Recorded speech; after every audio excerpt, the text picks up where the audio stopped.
फरीदाबाद और गुरुग्राम की बात करेंगे, जहां ब्राह्मण सभा के एक फैसले ने शादी ब्याह की परंपरा को लेकर अब नई बहस छेड़ दी है। दरअसल ब्राह्मण सभा की एक अहम बैठक हुई है, जिसमें यह तय किया गया है कि अब शादी समारोह में डीजे नहीं बजाया जाएगा। यहाँ सही सुना आपने, इस सभा में ये फैसला लिया गया है। इस फैसले के बाद अब इस फैसले पर काफी ज्यादा चर्चाएं भी हो रही हैं, जिसे डीजे के बिना आजकल शादी की कल्पना भी मुश्किल मानी जाती है। अब उसी डीजे पर रोक लगाने का फैसला किया गया है।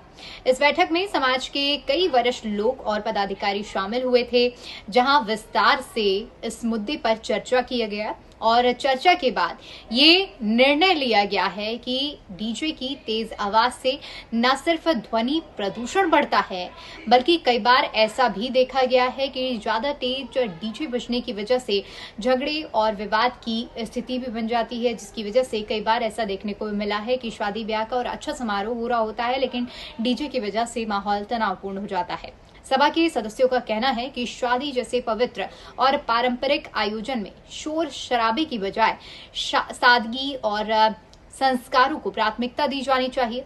उनकी ओर से ये भी कहा गया कि डीजे के कारण कई बार माहौल तनावपूर्ण हो जाता है और खास तौर पर देर रात तक डीजे बजने की वजह से जो आवाज इतनी तेज होती है, उसकी वजह से आसपास के लोगों को भी काफी ज्यादा परेशानी होती है और इसकी वजह से इन सब परिस्थितियों को देखते हुए ये फैसला लिया गया है। इतना ही नहीं, इस पंचायत में सिर्फ डीजे पर रोक का फैसला नहीं लिया गया, बल्कि इसके साथ साथ इस पंचायत में 10 सामाजिक कुरीतियों को खत्म करने का भी ऐलान किया गया है। ये कौन कौन से ऐलान हैं और जिन पर विस्तार से चर्चा की गई है, जिन्हें खत्म करने का ऐलान किया गया है, वो भी हम आपको विस्तार से बताते हैं। इसमें शादी में होने वाले अनावश्यक खर्च, दिखावे की होड़ और दहेज से जुड़ी हुई कुछ परंपराओं को खत्म करने की बात भी कही गई है। इसके साथ ही साथ सभा ने यह भी साफ तौर पर साफ कहा है कि शादी को एक सरल और गरिमापूर्ण तरीके से आयोजित किया जाना चाहिए, पूरा किया जाना चाहिए, ताकि समाज में एक पॉजिटिव यानी कि सकारात्मक संदेश दिया जा सके।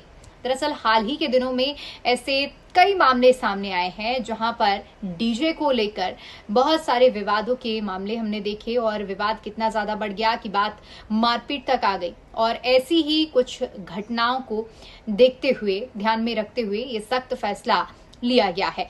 और इसके साथ ही साथ आपको ये भी बता देते हैं कि ब्राह्मण समाज का ये भी मानना है कि आप अगर अभी इस नियंत्रण को नहीं मानते हैं या लागू नहीं करते हैं, तो आगे चलकर ये एक बड़ी समस्या और सामाजिक समस्या बन सकता है। इसलिए समय से पहले ही हमें इस समस्या पर ध्यान देना चाहिए। सभा ने लोगों से ये भी अपील की है कि शादी समारोह में मेहमानों की संख्या को भी सीमित रखें और इससे ताकि फिजूल खर्ची से बचा जा सके।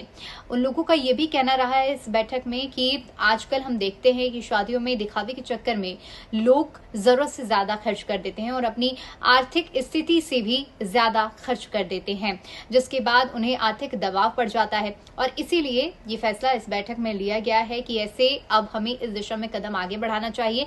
जितनी जरूरत है उतने लोगों को ये बुलाएं, फिजूल खर्ची ना करें और सादगी पूर्ण तरीके से शादी को संपन्न और अपने समय के अनुसार पूरा करना चाहिए। लेकिन अब सवाल उठता है कि क्या इस फैसले को समाज में व्यापक समर्थन मिलेगा? क्या आप और हम इस फैसले को मानेंगे? ये भी बड़ा सवाल है। क्या आने वाले समय में दूसरे समाज और संगठन भी इस तरह के फैसले लेंगे? ये भी सवाल है, क्योंकि इससे पहले भी कई जगहों पर डीजे और तेज आवाज को लेकर प्रतिबंध की मांग उठती रही है, लेकिन डीजे आज तक कभी कोई बंद नहीं करवा पाया है। लेकिन अब देखने वाली बात होगी, जब ये पंचायत हुई है, इसके बाद क्या ये फैसला माना जाता है, ये भी देखना बेहद अहम रहेगा। अगर ये पहल सफल होती है तो ये शादी ब्याह के पूरे ट्रेंड को बदल सकती है। हालांकि दूसरी तरफ युवाओं के बीच में इस फैसले को लेकर अलग अलग प्रतिक्रियाएं भी सामने आ रही हैं। कई लोग मानते हैं कि डीजे शादी का एक अहम हिस्सा बन चुका है और इसके बिना शादी पूरी हो पाना जैसे कि अधूरा लगता है। वहीं कुछ लोग मानते हैं कि ये फैसला बहुत अच्छा है और इसका समर्थन भी कर रहे हैं और इसके समर्थन में तर्क भी देख रहे हैं, इसे एक पॉजिटिव और जरूरी कदम भी बता रहे हैं। तो आखिरकार अब ये जो फैसला है ये फैसला परंपरा और आधुनिकता के बीच में एक नई बहस छेड़ चुका है। देखने वाली बात ये होगी कि ये जो फैसला है ये आगे की राहें किस तरह से तय करता है और आने वाले दिनों में इसका कितना असर देखने को मिलता है और समाज इस